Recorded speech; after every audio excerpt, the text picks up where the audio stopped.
So what do I think about Monport's GI60 MOPA fiber laser? Stick around to find out.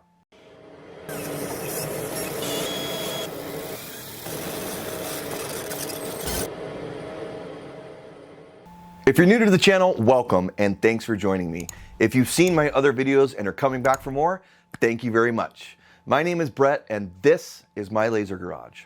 In today's video, we're going to review Monport's GI60 MOPA fiber laser. I've been using this in my shop for about 7 months now and I'm ready to share my overall thoughts about it. During this video, I'll be going over why you should buy a fiber laser, the GI60's specs and features, project ideas, and how I've been using it for my personal business. Let's go. So why buy a fiber laser? To start off, check out its compact size. This laser can be placed on a desk or work table in basically any room in your shop or house. It's also relatively portable, coming in at about 50 pounds. Setup is simple and only requires a few turns of a screwdriver to attach the tower to the base and laser head to the tower. Exhaust venting is also really straightforward, with a fan plumbed out of a window, for example, or outside a wall like I do in my shop. The GI60 excels at engraving or annealing various types of metals, which make it a great option for high-speed marking of objects. Engravings are also extremely crisp and detailed and can be placed accurately with real-time red laser framing. It's also very easy to maintain. Aligning the mirrors is so easy, you don't even need to do it. Because gobble mirrors are permanently fixed inside the laser head assembly, there's no need to clean or align them. Just wipe the lens with a microfiber cloth to remove any dust and keep the lens cap on when not in use.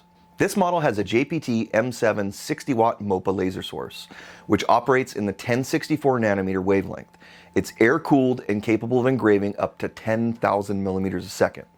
It's accurate up to 0.01 millimeters, has a marking area of 7.9 by 7.9 inches with the stock 200 millimeter lens, and has a service life of approximately 100,000 hours. The laser has a footprint of about 22 inches by 13 inches by 28 inches. And it weighs 22 kilograms or about 48 pounds. This laser can engrave all kinds of metal, including stainless steel, aluminum, gold, silver, or other metal alloys. It can also engrave ceramics, slate, marble, leather, and many types of plastics. There are tons of awesome projects you can tackle with this laser. In some of my past videos, I've gone over gifts for groomsmen and bridesmaids, but these ideas are just the tip of the iceberg. Popular items include creating custom metal business cards, flasks, tumblers, coins, custom jewelry, pet tags, custom nameplates for trophies or equipment, and much, much more. Bottom line, fibers excel at high speed marking on metals or plastics, so there are so many different avenues you can go. Think about marking items with QR codes, barcodes, or serial numbers. We'll talk about that a little more in the next segment where we talk specifically about business applications. We love using this laser to engrave metal jewelry and coins, but we found most business success with this laser as a dedicated tumbler machine. I've been engraving all sorts of different size coated tumblers and water bottles and really like the speed and detail this laser can provide. But most of all, I love the repeatability I'm able to get. With this setup, I'm able to permanently leave the rotary attached and quickly load, engrave, and reload tumblers. That way, I only need to set it up once. What's also great is, with this extension plate I have, I can also do flat work on the laser bed without moving the rotary and altering my setup. I bought this plate and quick connect adapter on Etsy, and they've both really helped out a lot. I'll leave a link to both of these items in the description if you're interested in checking them out. Now here's the deal with doing coated tumblers on a fiber laser. You have to be extra careful with your settings because the goal is to engrave through the powder coating, yet not engrave into the stainless steel. Because fibers can actually engrave into metal, unlike a CO2 laser for example, you want to make sure to avoid running too powerful where you burn or mark up the stainless steel. You want enough power to get through the outer coating, but not mark up the stainless underneath basically.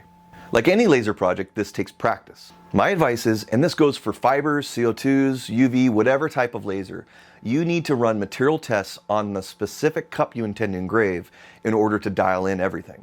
Each color will react differently, so your settings for a black tumbler will be different than a blue tumbler, for example. Overall, this has been a really good addition to the shop.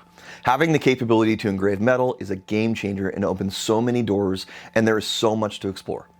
If you're interested in customizing metal products, fibers are one of the best ways to go, and the GI60 is solid. There are also 20 and 30 watt versions of this laser available as well if you're interested in saving a little bit of money. The 20 and 30 watt version will do everything the 60 watt is capable of, just at a little bit of a slower speed.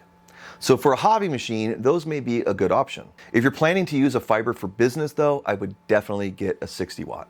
The prices for a 60 watt are still pretty good, and accessories like different lenses are still very affordable as well. Speaking of prices, these have really come down a lot this year, and Monport's great because they're always running sales. Plus, you can always use my code BRETT10 to get an extra 10% off any Monport laser or accessory.